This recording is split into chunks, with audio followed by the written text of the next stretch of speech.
Hey, what's up, gentlemen and ladies? Welcome to my long-awaited Final Fantasy 15 Omen theory, and holy fucking shit, guys, do I have a video for you. There was so many things revealed in this trailer, some pretty cool, some that we still don't have answers to, and some, I'm not gonna lie, are pretty damn creepy. And speaking of which, does this not tie in perfectly with the date? Happy Halloween, guys. I hope that you have a great time today, and as always, if you're hyped for this Final Fantasy 15 goodness, then be sure to blitz that like button. It's always appreciated, and believe me, guys, after this video, you are going to have your mind blown. Now, I've personally seen a lot of people talk about this trailer and what they've seen, but nobody really seems to be going in depth with it so far. So to start it off, first thing that I would want to point out is the dialogue. Now, it's pretty obvious that the little girl talking during this part is supposed to be Luna, but if you're not convinced, then I do have some evidence. Her full line is roughly, "To crown the king of light is the calling of the crystal. Only the true king, anointed by the crystal, can purge our star of its surge." I'm not gonna lie, it's a little bit hard to make out what she's saying on some bits because it is very quiet in the background and there's a lot of loud noises going on, and also, her accent is pretty damn thick if I do say so myself, but wait a second. Thick British accents? Well, who in the Final Fantasy 15 world speaks like that? Well, none other than the people from Niflheim and Tenebrae, Luna's hometown. We've heard people from Lucis, Accordo, Lestalem, they all speak with American accents, well, except in Kingsglaive, but it was confirmed that those are not canon since they're not the same voice actors as in the game. But also pay attention to what she's talking about. Purges and stars. Sounds a lot like the Plague of the Stars. That catastrophic event that Luna is set to stop. After all, she is the Oracle, she can talk to gods and whatnot, but as we established in Kingsglaive, the gods of this world are not exactly your traditional gods. For Lucis at least, they were the Lucii, or in other words, the previous kings of Lucis. Or queens, there was that one female Lucy at the end of the movie. Which makes sense because at the beginning of the line she says to crown the king of light, and as some of you guys may know, Lucis means light in Latin, so the King of Light literally means the King of Lucis. Now, it's pretty weird that she, of all people, would say this, as she is supposed to be the one destined to do it, so what's all this king stuff that she's talking about? Well, keep in mind the fact that this is young Luna talking here, as in the young Luna that is still in the line of succession to become the Queen of Tenebrae, before the kingdom was taken over by Niflheim. I mean, as far as I'm aware, they have not revealed which one of them is older, Luna or Ravis, and even then I don't know if Tenebrae follows the oldest son policy or the oldest child policy, regardless of gender. For all we know, she herself could have been that king or queen that she was talking about in the prophecy. However, I'll get back to that a little bit later because there's more to it than just that. Now, immediately we cut to Noctis riding a car past the city getting destroyed by the Empire. This is very clearly some kind of flashback because the city in the background looks an awful lot like Tenebrae to me. We're still not sure on the name of the capital itself, but the city from the opening of Kingsglaive. That's it. It's got the tall trees, the waterfalls, which makes sense since in the shot in the trailer, it's completely surrounded by water, and we do see a shot later on that just further backs up this claim. But why is Noctis just driving past it? He doesn't even bat an eye. Heck, he sees the ghost of Luna and doesn't even flinch. I think that this is Noctis remembering his past, remembering how him and his father, the only person that he cared about at that point, ran away instead of stayed to fight. This is why he can't look Luna in the eye. Think about it, guys. Before this trailer, when was the last time that we ever saw Noctis talk to Luna? Having a hard time remembering? I'll tell you when. Never. Throughout the 10 years that this game has been in development, we have seen these two interact once. And it wasn't even with Luna, it was actually with Stella back in the 2009 footage. Why is that? While we're on the topic of Stella, by the way, I just want to point out that her name, as we all know, means star in Latin. Star. Plague of the Stars. This can't be a coincidence, guys. So many people have said that they got Versus vibes from this trailer, and even I did in my initial video that I did after it came out. So for this reason, and several others actually that I'll go into in a bit. But for now, let's go into what happens next. Now, Noctis doesn't turn to help Tenebrae, he doesn't turn to see Luna, but when he sees Prina, not only does he turn to see it, but he gets so distracted that his entire car gets flipped over. Why? What is the significance of these two dogs, Prina and Umbra? Well, I have a theory that I think is pretty solid, but for now, let's continue with the trailer, shall we? We immediately cut to a scene where Luna is fighting a man who we found out at the end of the trailer is Noctis. Now, there's actually a reason for this, believe it or not, why these two childhood friends are fighting each other to the death, seemingly against their will. Why do I feel like I've heard that somewhere before? Oh yeah, Noctis and Stella. And guys, did I or did I not predict this? I said that this would happen months ago in my Final Fantasy 15 wedding theory, which you guys should really go check out if you want more context on this, but it's crazy how it all lines up. Why everything in Kingsglaive happened the way it did, why Luna was there instead of in Alticia with us where she was supposed to be, and I would go into it in this video, but it's probably already going to be long enough as is, so I can't stress this enough, guys. Go check out the wedding theory. Now, after this, we see Noctis following Prina, and this is actually one of the reoccurring elements of this trailer, Noctis following Prina specifically, and this is where I found the first mind blow of the trailer. I cannot believe that nobody has pointed this out. I haven't heard anybody bring attention to this, but look at this scene, guys. Pay attention to what's going on. Noctis is following Prina onto a canoe in the middle of the desert. We see sailboats in the background, and what more, when the camera turns, we see a curved building with a giant angel statue on the side of it. Guys, this is Alticia. The water city Alticia. The Accordo capital Alticia. It's a complete wasteland, nothing but sand for miles and miles. What happened to this place? It was completely destroyed, not even by the Empire, but by some kind of catastrophic event. Could it be that Noctis or Luna or whoever it was that was meant to stop the Plague of the Stars fails? Yes, that's exactly what happens. And not even necessarily fails, but even worse, guys. What if Noctis was the king that Luna mentioned in her prophecy, and he purposely let the plague happen? Why would he do that, some of you may ask? Well, as we find out in a bit, he has reasons.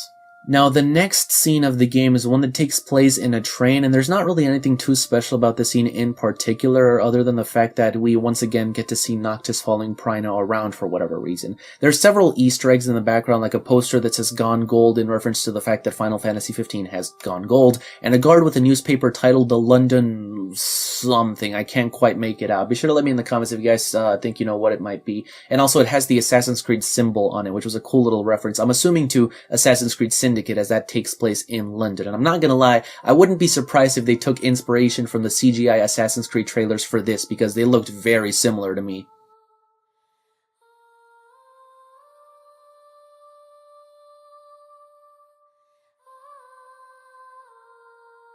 And here we have yet another reoccurring element from the trailer, Luna being Noct's reflection. This has a lot of meaning, and here's where one of the first major theories for me comes in. I think that at some point in the game, I can't really say when, but I'm assuming later on, Noctis and Luna become enemies and both go after the same thing, but for different reasons. It is my theory that either one of the two could stop or cause the Plague of the Stars. One of them wants to prevent it, the other doesn't. I'll let you guess which one's which for now. Now, the next couple scenes, we see Noctis once again following Prina through different places, almost as if the dog is leading him somewhere, telling him where to go, and I'm gonna point this out right now because it becomes relevant later, but pay attention to the way Noctis is fighting the troops. He could simply cut through them with a sword and just run past, but instead he very specifically chooses to use his magical attacks. You see Warp Strike, you see him summon weapons through Armiger, you see him cast fire. Keep that in mind because it's important. Now in the next scene we see him fighting against Behemoth, once again using all of his magical abilities, and this is where it gets interesting. You guys will notice that once again we see Noct's reflection as Luna, but here's the really interesting bit. This time Prina is with him. And who's in Prina's reflection? Umbra. And here, guys, is my second mind blow for the video. I think that I might have figured out who the two dogs are and what they're supposed to represent. It's very easy to say that Prina is Luna and Umbra is Noctis, and that they're with the other without actually being there, but I don't think so. Guys, I think that Prina and Umbra are Regis and Silva, the father of Noctis and mother of Luna. And I know, guys, it may sound crazy right now, but hear me out. Specifically, I think that Prina is Regis and Umbra is Silva. Now, at first glance, you may think that it's the other way around, right? Lucis's color is and always has been black. Both Regis and Noctis wear black, so it makes sense that he's the black dog. And at the same time, the other way around, Tenebrae's color is white, Silva and Luna wear white, so it makes sense that she would be the white dog. But that's just what they want you to think. Let's think about it for a while. They very deliberately changed the name from Stella to Luna for a reason. Star and Moon, they are completely opposite. They changed it from something that gives us light to something that is typically associated with the night and darkness. Plus, the name of the kingdom, Tenebrae, it literally means darkness, while Lucis means light. And the black dog's name, Umbra, means shadow. Doesn't it make sense that the queen of a kingdom called Darkness, whose daughter is called Moon, would be represented by a dog named Shadow? It makes sense to me, and vice versa with Regis. It explains why Noctis would be following Prina everywhere. Think about it. When Noctis saw Luna's ghost, he drove right past her. When he's actually there with her, what is he doing? Trying to kill her. Why would he be following Prina if it represented Luna? It makes more sense to me that he would follow his own father, because as he's shown many times throughout the Platinum demo, Brotherhood, the different trailers, Regis is the one person that he cares the most about. But if you guys still don't believe me, take a look at this. Prina's eyes glow orange. A lot of people are wondering what this could mean, but we're forgetting about the fact that this isn't anything new. We've seen Noct's eyes glow like this literally since the first Versus trailer. It happened when he summoned Armiger, and more recently in Duscae, it happened when he summoned an Astral. So clearly the glowing eyes are a symbol of some kind of magic being used. Something that would not make sense for anybody from Tenebrae to do since they don't have any magic powers. But those from Lucis do. And you guys may be saying that we've never actually seen Regis's eyes turn red when he's using magic, but guys, we have. It's been right under our noses all along. I called this literally a year ago. November 2015, I made a video talking about the character collage at the end of the E3 2013 trailer and how there was 3 pictures that flashed on screen in the lead up to the collage that weren't actually in the collage itself. Now the first one is the one that the video was mainly about, but I do mention Regis in it, so if you guys want to go check out that video, the links will be in the description. But basically, I know that he looks like Core. He's not. If you actually compare the 2 pictures, there's a clear difference, but specifically, there was this character right here, which I speculated was Regis when he used magic powers. Notice how just like Prina, his eyes are red. And some of you may point out the fact that Regis already had a picture in this collage, so why would there be 2 of him?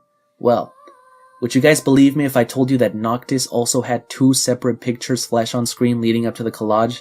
Yeah, he came up twice in 2 different parts of the screen, and there was only 1 difference in the model. You guys wanna guess what it is?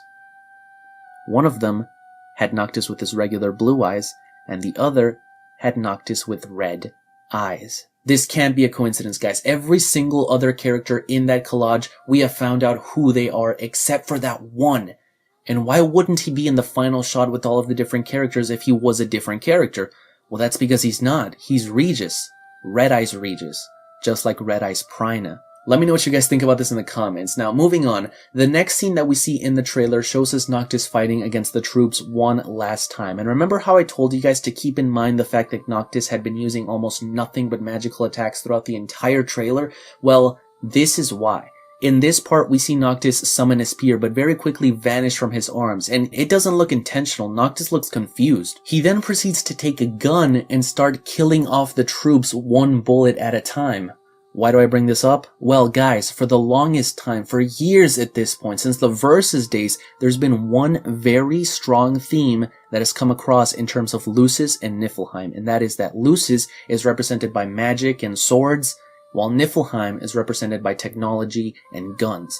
This has been a very prevalent theme throughout the game. We saw it ever since 2011, where Idolus turns on Regis and the Niflheim side pulls guns on them, meanwhile the Lucians summon floating swords. Heck, not even that. We saw it the theme since the very first Versus trailer when the Imperial troops are trying to take Noctis down with rifles and RPGs while he's fighting them once again using magic like his Warp Strike and Armiger. How very peculiar that they specifically show Noctis seemingly lose his power to use magic and then instead turn to using firearms, what is typically associated with Niflheim. And here is the third mind blow, guys. We've been saying it, right? All of us. Noctis is evil, but why? Has anyone stopped to question how he got to that point? How he got to killing Luna? Well, guys, I did always wonder why Ravis was so quick to turn on Lucis. He joined the Empire that killed his mother just to get revenge on the one man who couldn't protect her. Over and over again, I pointed out how this man's logic made no sense, how he must have been brainwashed by Niflheim. Well, guys, I think that statement may not have been too far from the truth. Think back to the TGS 2016 trailer. What is the first scene that we see? Noctis struggling in some kind of capsule while Arden says the following: "Killing you as a mortal will bring me satisfaction. Claim the crystal's power. Arise as a true king." Wait a second, true king? That's the exact same term that Luna used to describe the person from the prophecy in the beginning of the trailer. Niflheim knows what Noctis is capable of, and they want it. It makes so much sense, guys. The Empire brainwashed Noctis. They made him one of them.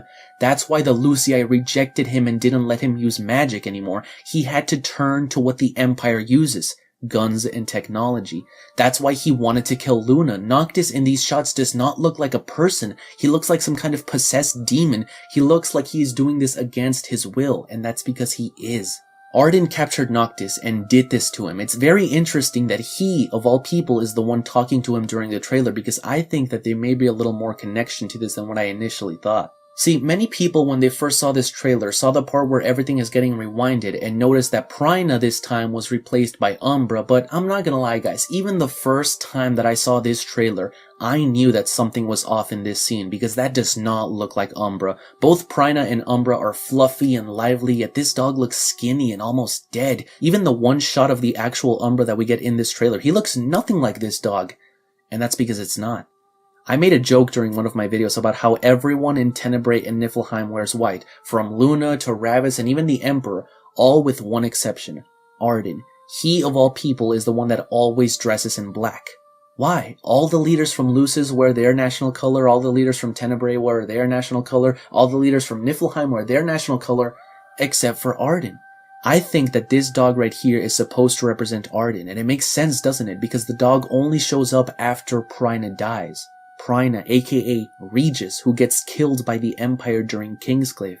It makes perfect sense. Cause in the end, we hear the same voice from the beginning of the trailer now talking to a little boy, clearly Noctis. He says, "And I'm the chosen one?" And she responds, "Yes." Noct says, "I guess I can do it. I won't let you down." And Luna replies, "I know you wouldn't." Ironically, this is played right over Noctis stabbing her with her own weapon. It is my theory that at some point in the game, this happens to Noctis and him and Luna become enemies and both of them begin racing towards the same thing but with different goals. Luna wants to fulfill her destiny and prevent the end of the world, while Noctis, under the control of Arden and the Empire, wants to cause the end of the world. Which one ends up happening? Well, it's up to you. I genuinely think that Final Fantasy XV will have multiple endings for each one because, think about it. You go through the game, following this white dog, you do the right thing and stop the end of the world. Congratulations, you get the good ending. But it's just as easy to, shall we say, rewind and go down a much darker path. Even the name, guys, the Omen trailer. What does Omen mean? An event regarded as a sign or warning of something either good or evil.